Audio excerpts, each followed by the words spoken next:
According to the protocols and the writings of the Illuminati, both which came from Dr. Adam Weishaupt and has been added to over the last couple of decades and centuries, a 7-part plan was devised to create what they would call a new world order. It was Weishaupt himself now who came up with the 7-part plan, and it was he himself who came up with the term Novus Ordo Seclorum, or from the Latin, which means New World Order. Now, going with the very first part of the Illuminati plan, it calls for the abolition of all ordered government.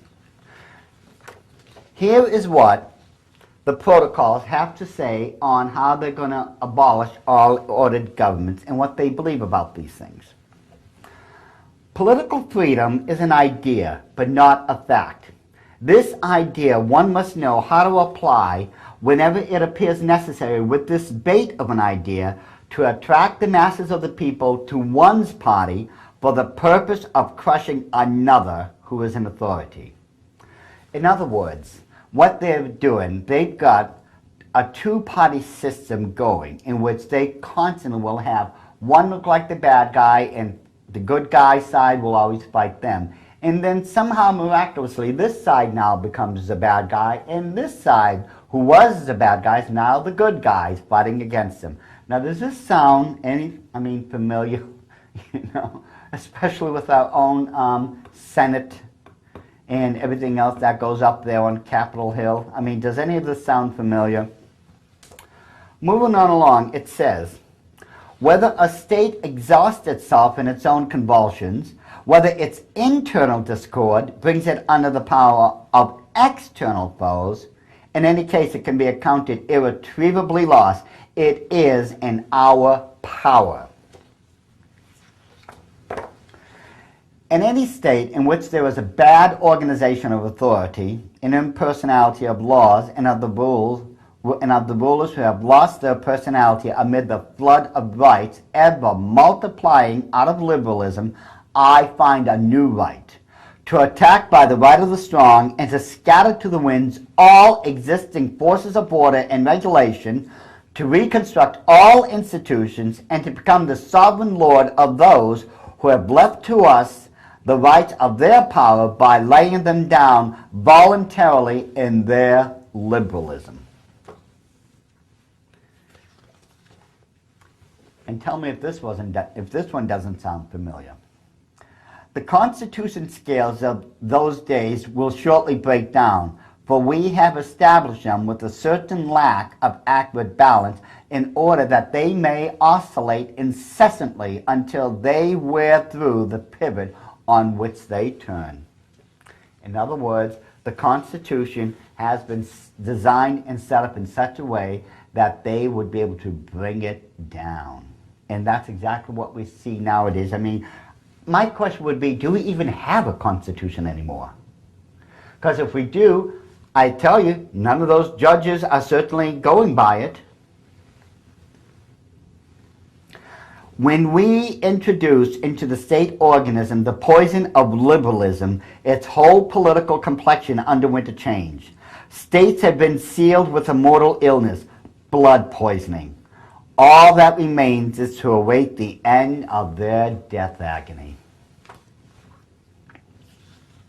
Speaking of the Antichrist, now you have to understand, the Illuminati is not going to call him the Antichrist. As I stated before, they refer to him as the king of the despots. Now, speaking of this man, he will have the right, and just like the presidents, mind you, he will have the right to propose temporary laws and even new departures in the government constitutional working, the pretext both for the one and the other being the requirements for the supreme welfare of the states. In other words, they're doing this for our own good. Okay. Here's another one that's supposed to be for our own good. Useless changes of forms of government to which we instigated the Goyim. Now remember, that's one of the coded words, which means the chattel, people like you and me who are not members of the Illuminati. Useless changes of forms of government to which we instigated the channel when we were undermining their state structure will have so wearied the peoples by that time that they will prefer to suffer anything under us rather than run the risk of enduring again all the agitations and miseries they have gone through. And isn't that what they were also saying about that war that they would cause with Islam and Israel? That they would wear the people down to all this. And again, their own protocols state that this is what they're going to do. They're going to wear us down to such a state that we will accept peace at any price. While preaching liberalism to the chattel, we at the same time keep our own people and our agents in a state of unquestioning submission. Our power in the present tottering condition of all forms of power will be more invincible than any other because it will remain invisible until the moment when it has gained such strength that no cunning can any longer undermine it. Why do you think we call it the invisible government, ladies and gentlemen?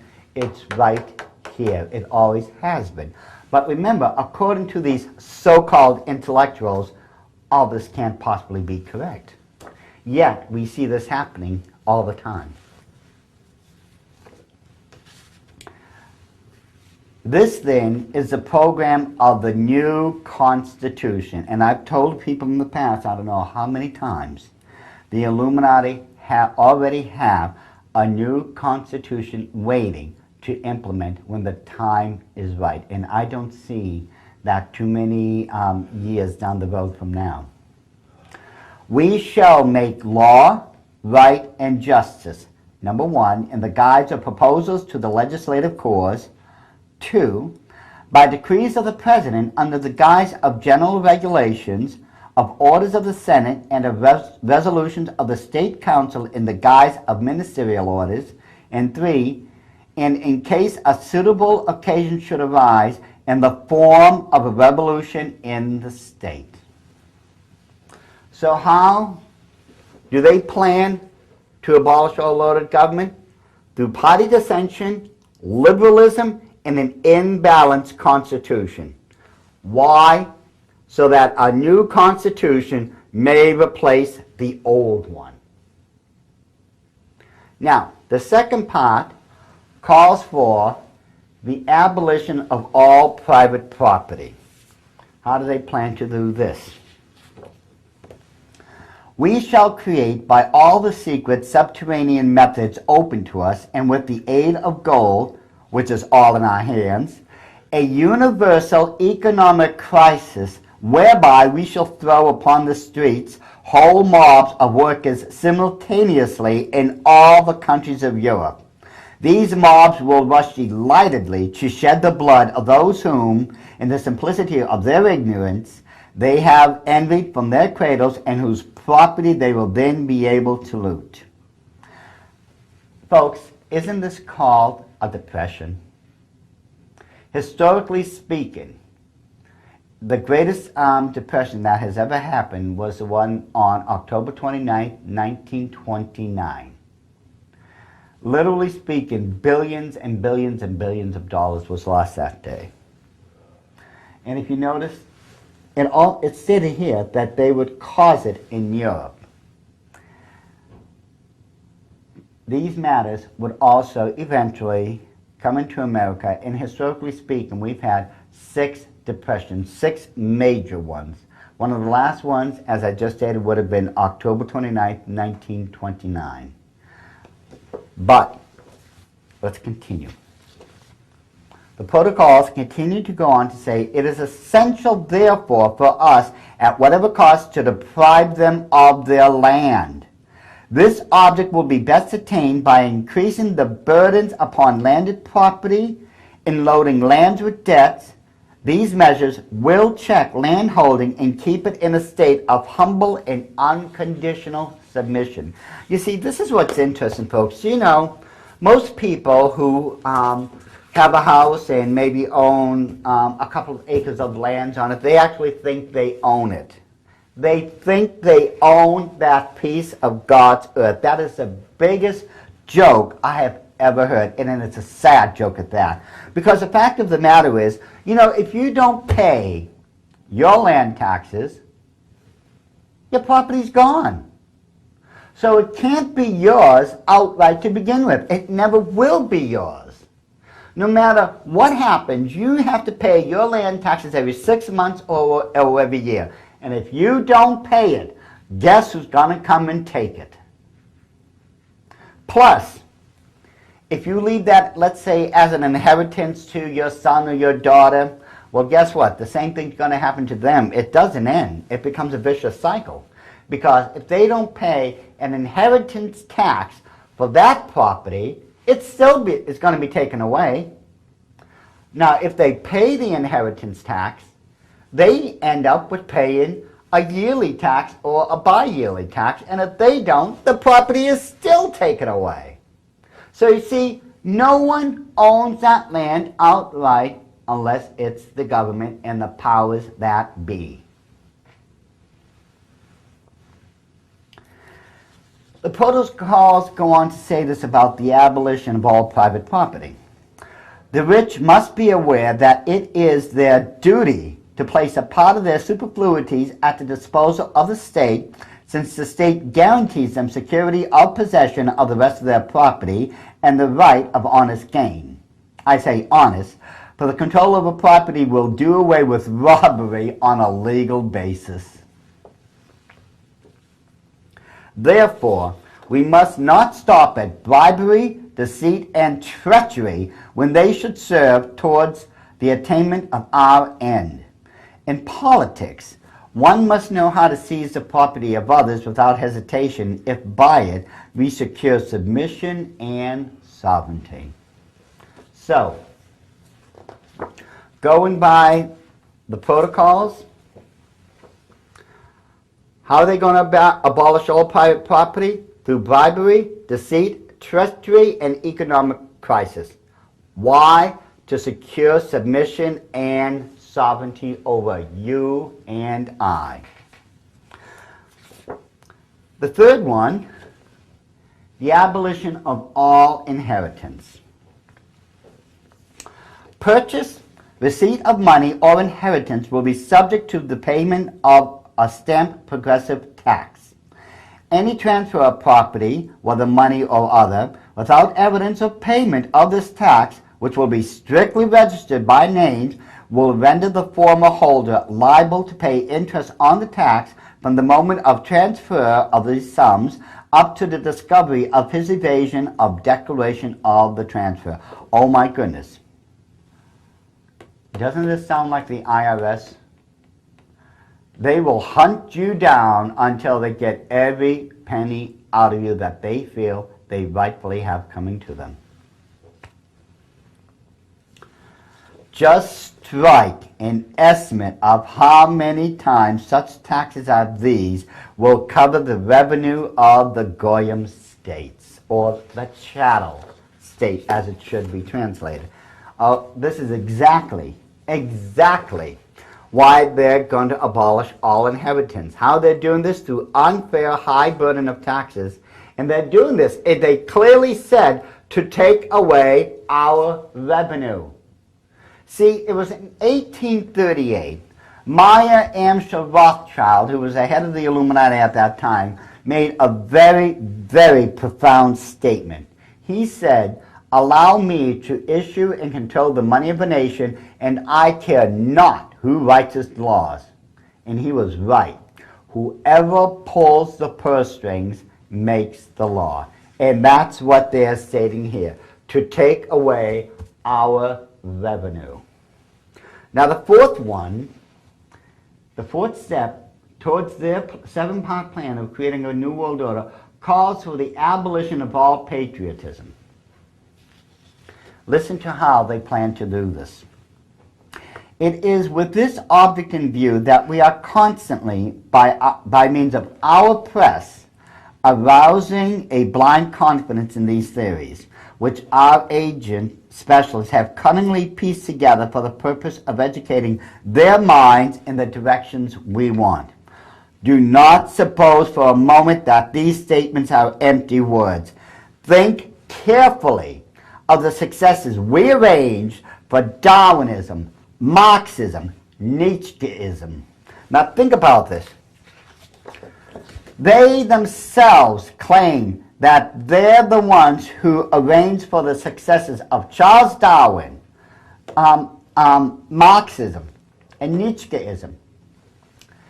If this was some sort of Jewish Zionist conspiracy, how could these people, who God himself said he would not allow them to have any power in their hands, how could they have possibly done and brought Charles Darwin, the teachings of Marxism and Nietzscheism to the world? How could they have done it? They don't have the power to it. And why would they especially want to bring the theory of evolution when it's not within their belief system? Why would they bring communism? It's definitely not in their belief system. And let's face it, Nietzscheism is anything but related to Judaism. So we can see right now that this has nothing to do with anti-Semitism. Therefore, it could not be some sort of Jewish Zionist conspiracy. These people just don't have the power to do it. However, the Illuminati does. These continue to prove that these can be only and only Illuminati documents, not some type of Jewish, anti-Semitic, or Zionist conspiracy. Going back to the abolition of patriotism, we appear on the scene as alleged saviors of the workers from this oppression when we propose to him to enter the ranks of our fighting forces, socialists, anarchists, communists, to whom we give support in accordance with an alleged brotherly rule of the solidarity of our humanity. How is it they plan to abolish all patriotism? Well, their own writing state, by the introduction of Marxism, Darwinism, and Nietzscheism. Why? Because these doctrines would lead to the destruction of the chattel. And let's face it, until 9/11, patriotism had been taking a beating. I remember when I was a young boy, and there'd be a parade downtown, and Old Glory would be brought by. Men would be taking off their hats. I saw women crying. Children were dead silent as the flag, which represented Americana, was going by. But now, we have made it constitutional where people can burn the flag in an act known as freedom of expression. Well, I'll tell you right now, those people better not burn Old Glory on my lawn or on my property, because I'm going to give them my expression and what I'm going to do as a result that they will never forget. I am for Americana, and I'm for what I have always believed to be the heart and soul of Americana. Unfortunately, it's been taking a beating. But this is part of the Illuminati's plan. The fifth part of the seven-part plan for the creation of a new world order calls for the abolition of all religion. What do the protocols have to say about the abolition of religions? Here is what they say. When we come into our kingdom, it will be undesirable for us that there should exist any other religion than ours of the one God, with whom our destiny is bound up by our position as the chosen people, and through whom our destiny is united with the destinies of the world. We must therefore sweep away all other forms of belief.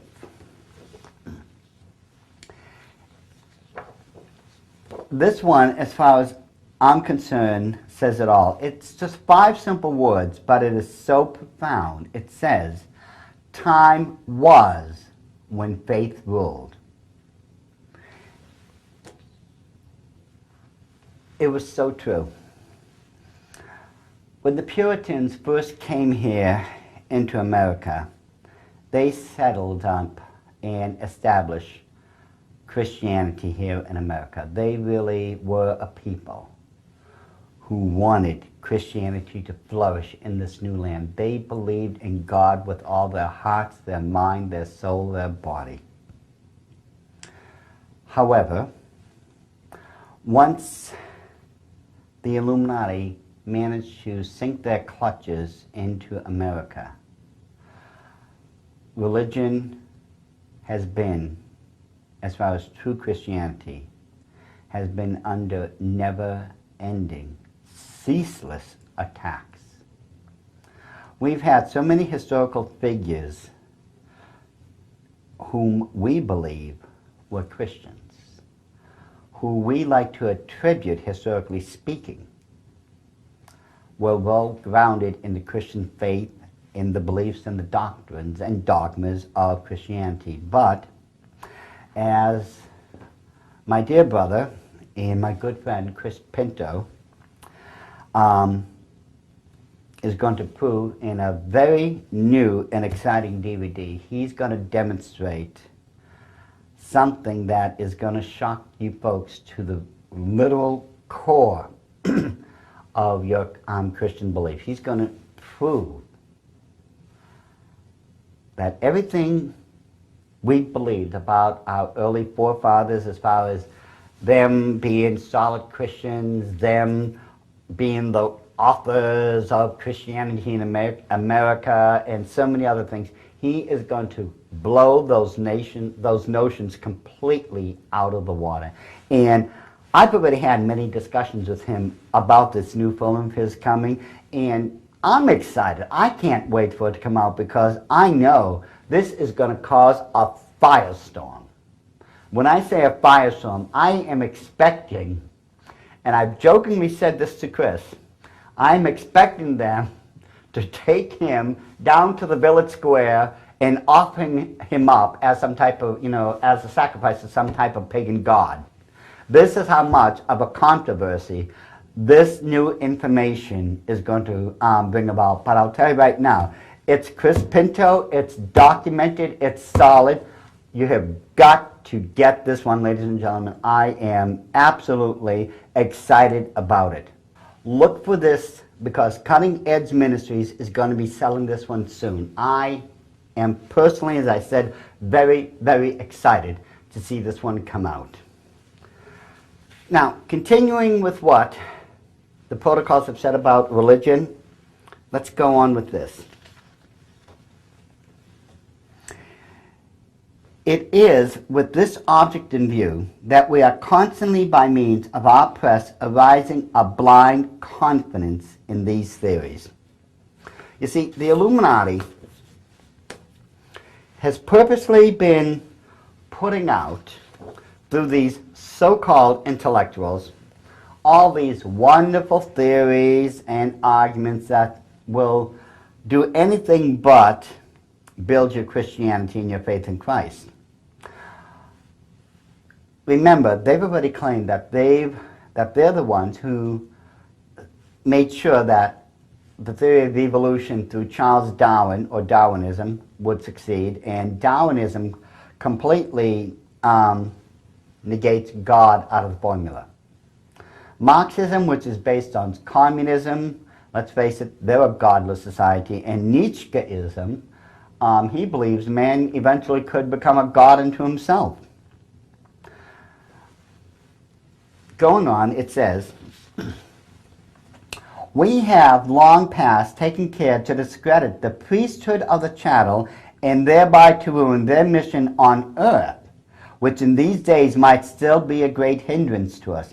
Day by day, its influence on the people of the world is falling lower.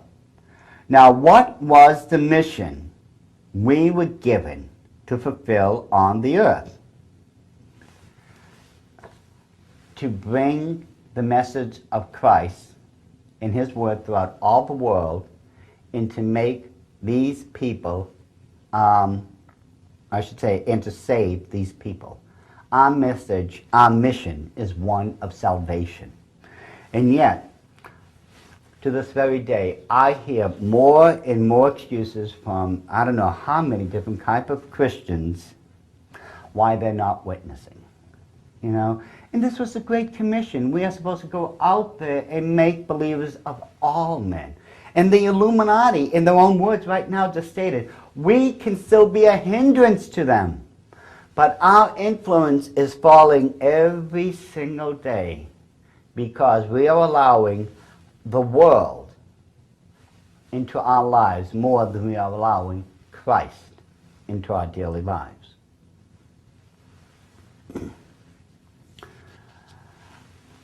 How is the Illuminati getting rid of religion? By discrediting the priesthood and replacing faith in God with scientific theories. Why? So that people would be guided by the Illuminati and not by God. The abolition of the family is the sixth part of the Illuminati seven-part plan.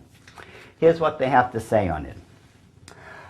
We shall destroy among the chattel the importance of the family and its educational value. That's the one and only one I chose. By destroying the importance of the family unit and the value of it, the Illuminati will be able to replace the family unit with loyalty to their state. You see, how many of you recall, and I've always used this as the prime example. I don't think I've ever seen anything more horrific than this. Do you remember when that darling lady, Hillary Clinton, came up with her so-called catchphrase, "It takes a village"? It takes a village to raise one child. Her theory behind this was, well, look at those tribal people in Africa.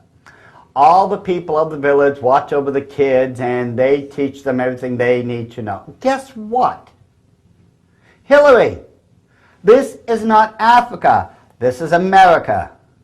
Let's get that one straight to begin with. Second, no, it does not take an entire village to raise one child. That's just your way of trying to get people to accept the government's interference into parental rights in the way parents have the right to raise their children. Whether they want to raise them as Christians or not, it is not your business. In short, Hillary, keep your nose out of the parents' abilities. Let the parents raise the children as God has dictated them, and just stay out of everyone's way. You've already made enough of a mess in the government and other things. We don't need you, through the Illuminati, to mess up the family now. Now, the seventh and last part of the Illuminati's plans, as dictated by Adam Weishaupt himself, calls for the creation of a new world order. We shall make law, right, and justice in the guise of proposals to the legislative cause, by decrees of the President under the guise of general regulations, of orders of the Senate, and of resolutions of the State Council in the guise of ministerial orders, and in case of a suitable occasion should arise in the form of a revolution in the state. The recognition of our despot may also come before the destruction of the Constitution. The moment for this recognition will come when the people, utterly wearied by the irregularities and incompetence, a matter which we shall arrange for, of their rulers, and I must add, our presidents, will clamor. Away with them and give us one king over all the earth who will unite and annihilate the causes of discords, frontiers, nationalities, religions, state debts, who will give us peace and quiet which we cannot find under our rulers and representatives.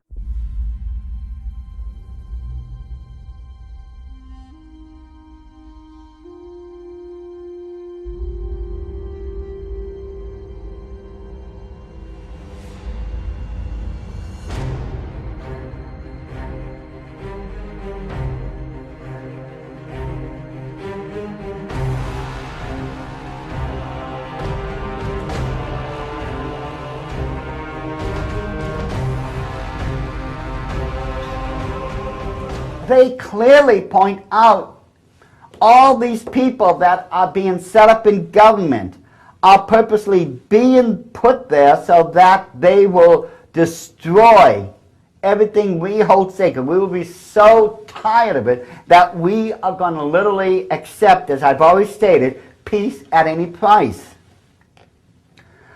Useless changes of forms of government to which we instigated the chattel when we were undermining their state structure will have so wearied the people by that time that they will prefer to suffer anything under us rather than run the risk of enduring again all the agitations and miseries they have gone through. It is only with a despotic ruler that plans can be elaborated extensively and clearly in such a way as to distribute the whole properly among the several parts of the machinery of the state. From this, the conclusion is inevitable, that a satisfactory form of government for any country is one that concentrates in the hands of one responsible person. Without an absolute despotism, there can be no existence for civilization which is carried on not by the masses but by their guides, whoever that person may be. When the hour strikes for our sovereign Lord of all the world to be crowned, it is these same hands which will sweep away everything that might be a hindrance thereto. We shall so wear down the chattel that they will be compelled to offer us international power of a nature that by its position will enable us without any violence gradually to absorb all the state forces of the world and to form a super government. In place of the rulers of today, we shall set up a bogey which will be called the super government administration. Its hands will reach out in all directions like nippers, and its organization will be of such colossal dimensions that it cannot fail to subdue all the nations of the world. But we will not give them peace until they openly acknowledge our international super government and with submissiveness. And our kingdom will be distinguished by a despotism of such magnificent proportions as to be at any moment and in every place in a position to wipe out any chattel who opposes by deed or word. The administrators, whom we shall choose from among the public with strict regard to their capacities for servile obedience, will not be persons trained in the arts of government, and will therefore easily become pawns in our game in the hands of men of learning and genius, who will be their advisors, specialists bred and reared from early childhood to rule the affairs of the whole world. In this difference in capacity for thought between the chattel and ourselves may be clearly discerned the seal of our position on the chosen people and of our higher quality of humanness. I always loved the ending of this last one. Do you know the Illuminati is doing all these things, creating their new world order, because they have a higher quality of humanness? Well, I think I'm supposed to thank them for all this at this point, but no, I'm not feeling that warm and fuzzy moment that they expect me to. Adam Weishaupt had stated in the 7th part of his 7-part plans for global conquest that they were going to create a new world order. How? Through global revolution, peace by force, and peace at any price. And the reason why, because they have a higher quality of humanness. I think it becomes more than obvious by now that as far as the way history has been propelled up to this point, that the protocols have been very accurate. There is absolutely no way, as far as I see it, that any sane person could possibly believe, especially what we've just covered, that the protocols could be some type of Jewish Zionist conspiracy. That's absolute lunacy. Now what we're going to do, we're going to get into the political agenda of the Illuminati. We're going to examine this through the protocols and see what the end result of their rulership is going to be all about.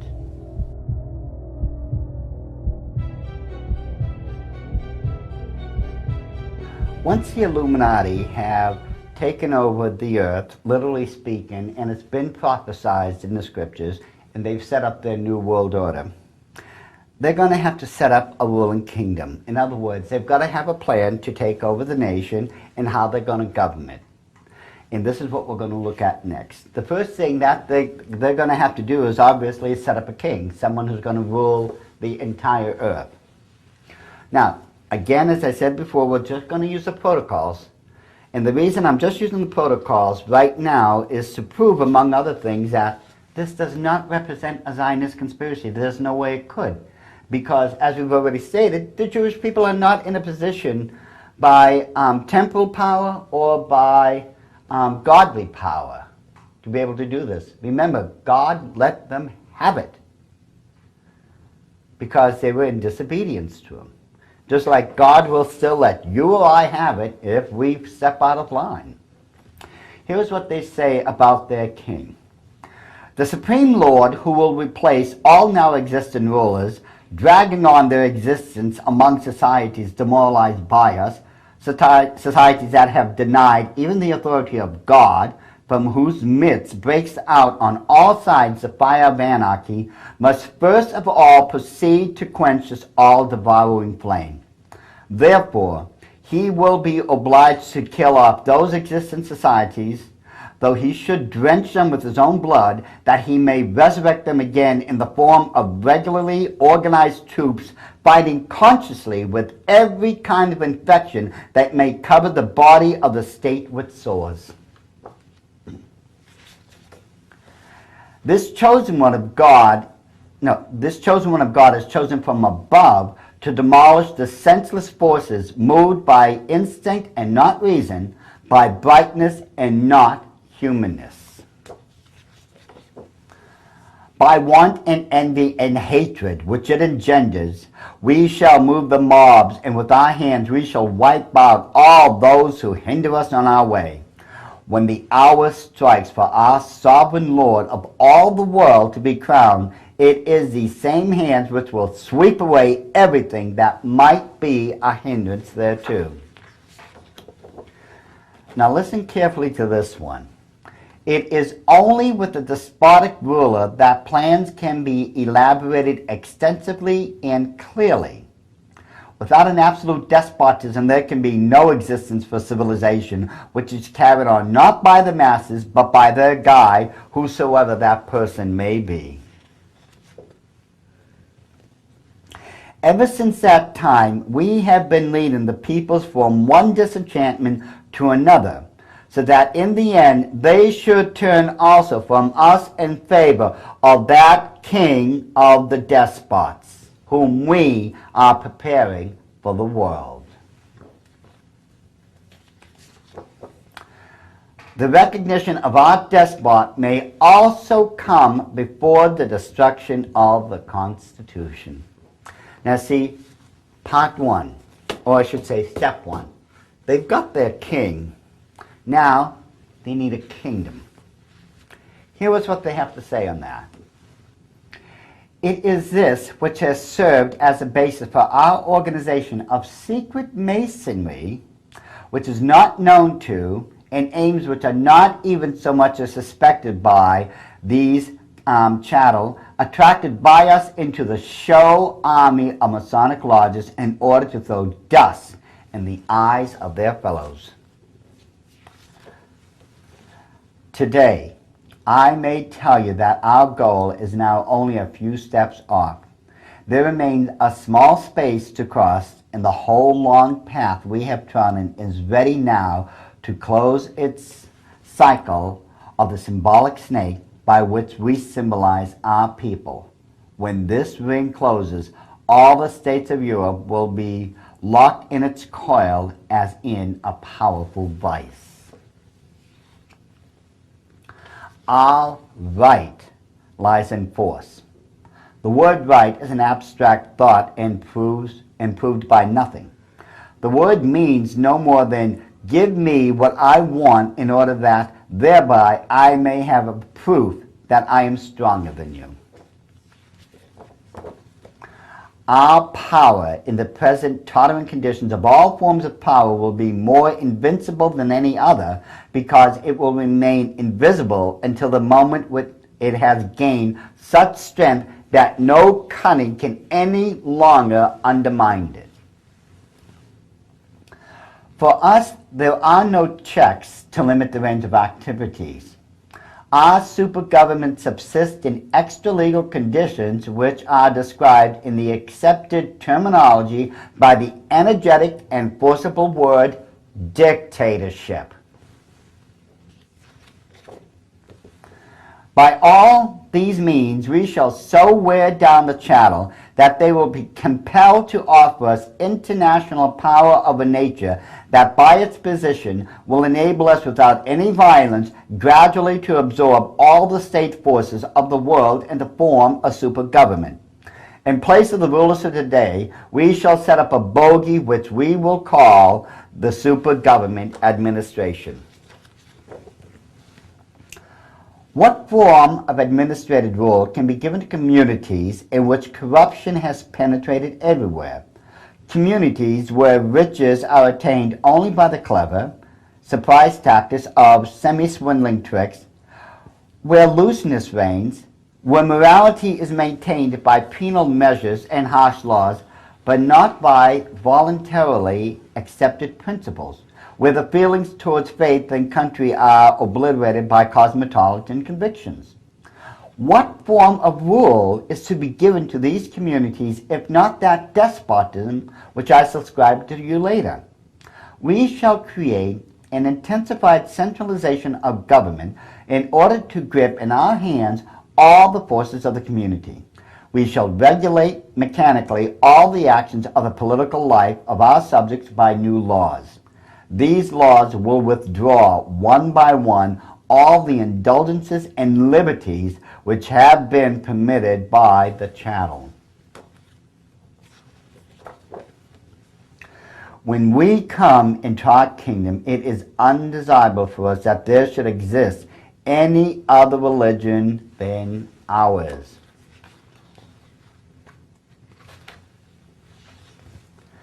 The aristocracy of the chattel as a political force is dead. We need not take it into account, but as landed proprietors, they can still be harmful to us from the fact that they are self-sufficing in the resources upon which they live. It is essential, therefore, for us, at whatever cost, to deprive them of their land. So you see, when they set up their kingdom, they're going to make sure they're placed in a position to where you don't have your land. You have no means of sufficiency other than falling upon the good graces of the Illuminati and doing exactly what they tell you to. Now, the third part of the, the third step, if you're going to set up a kingdom as the Illuminati is, that you have to have a seat of power. You have to have some place where you're going to rule from. And as you've already found out on DVD 1, which is called The Arrival of the Antichrist, that place in the United States is going to be Washington, D.C. itself. If you remember, we already proved that Washington, D.C., and so much of it is laid out in a 666 pattern. Now, you have to have a constitution. The fourth step. In other words, you have to have something by which you're guiding and ruling the people over. Something that will say, this is a do, this is a don't.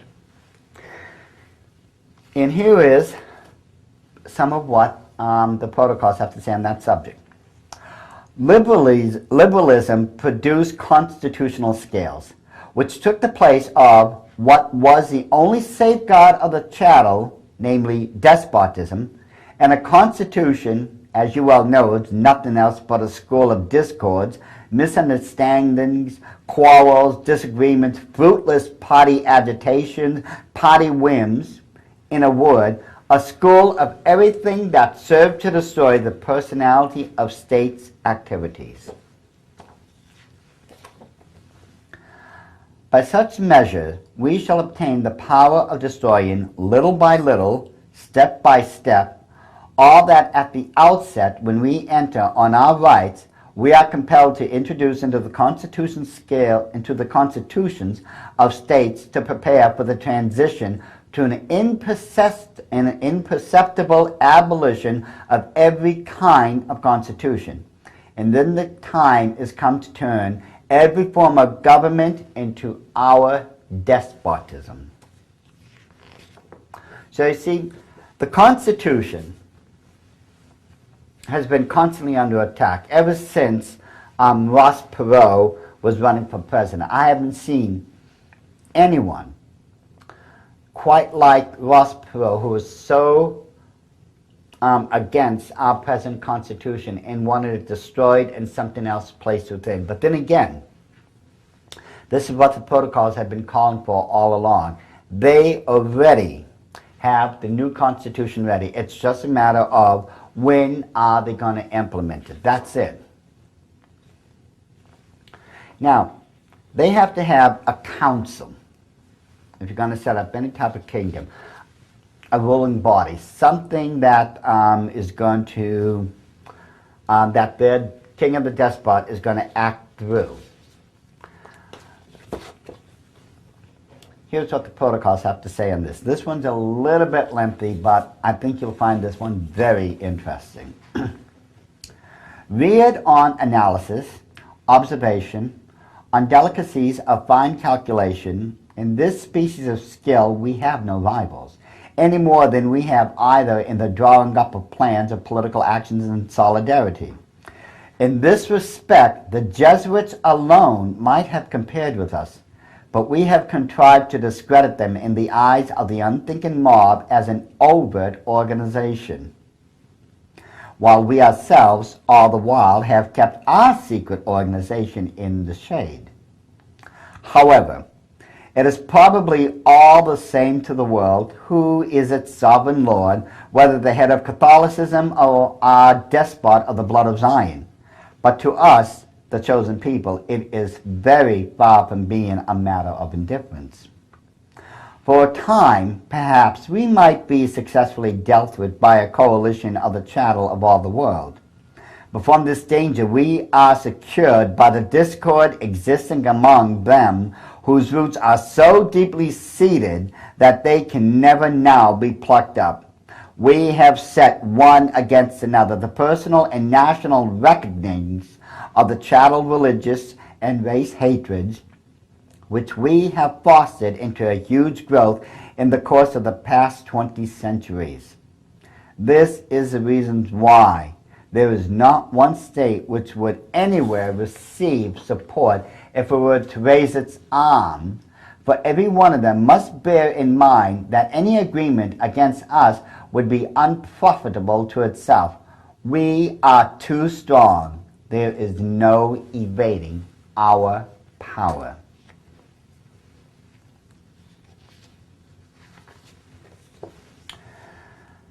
Besides this, we shall, with the introduction of the new Republican Constitution, take away the chamber the right of interpolation of government measures on the pretext of preserving political secrecy, and further, we shall by the new Constitution reduce the number of representatives to a minimum, thereby proportionately reducing political passions and the passion for politics.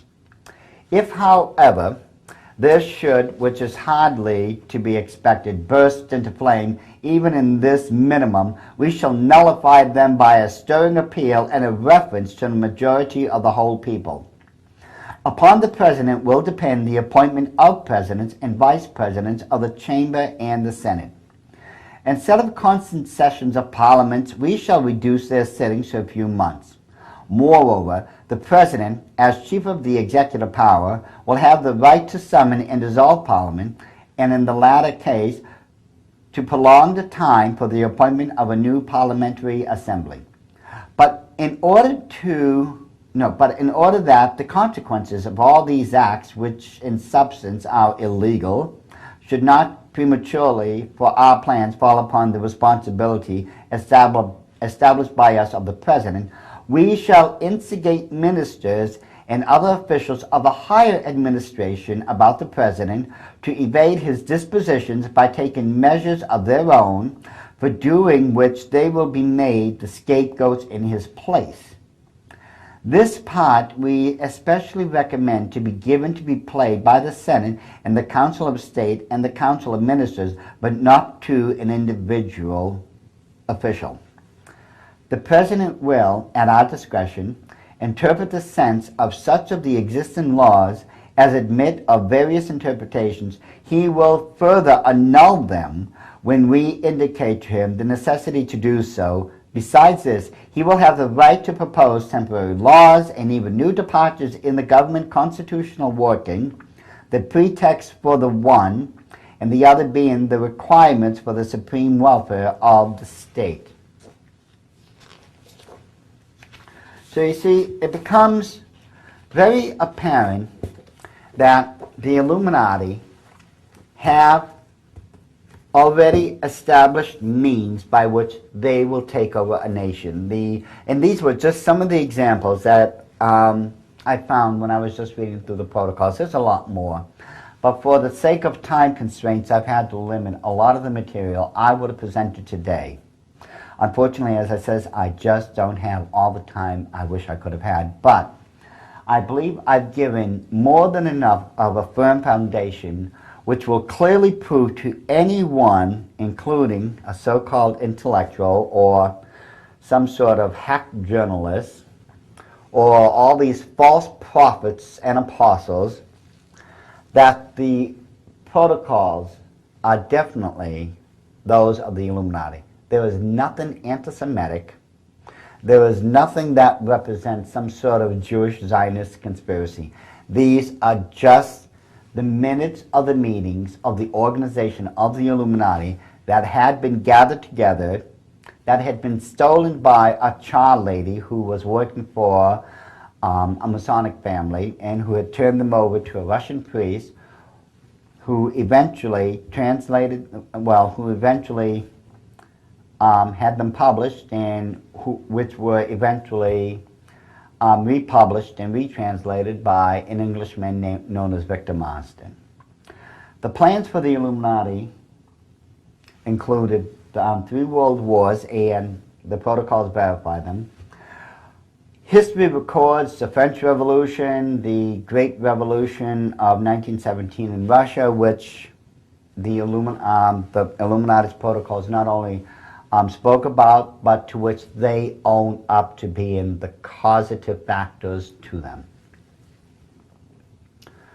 I think by now it becomes quite obvious, ladies and gentlemen, that we're looking at a very rare find known as the protocols, because they are the Illuminati. They give us a light into the Illuminati's world, their activities, their politics, and their religious perspectives. In the next DVD, we are going to be, in a sense, going further with the protocols, because we're going to be picking it up in the prophecies. And by the prophecies I mean we're going to be sticking mainly to the book of Revelation, and we're going to see if the plans of the Illuminati, if their activities are lining up with the prophecies as found in the book of Revelation, Matthew, Daniel, and other places in the Bible.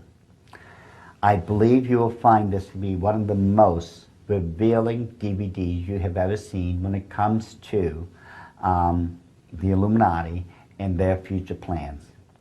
At this point, I pray, ladies and gentlemen, I genuinely pray that you take a good look at the original writings of the protocols.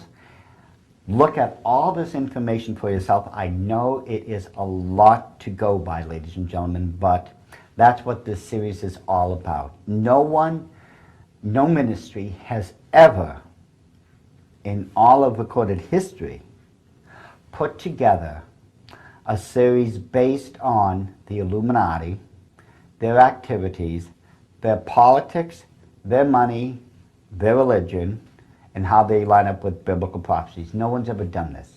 And it is through cutting-edge ministries, ladies and gentlemen, that this is being done. And it is cutting-edge ministry, along with myself, that is so concerned about the welfare of Christianity and those people who aren't saved, that all this was done. We have got to get the truth out there while we still have time. So it is quite obvious by now that the Protocols is actually a false flag operation done by the Illuminati to use the Jewish people as a scapegoat.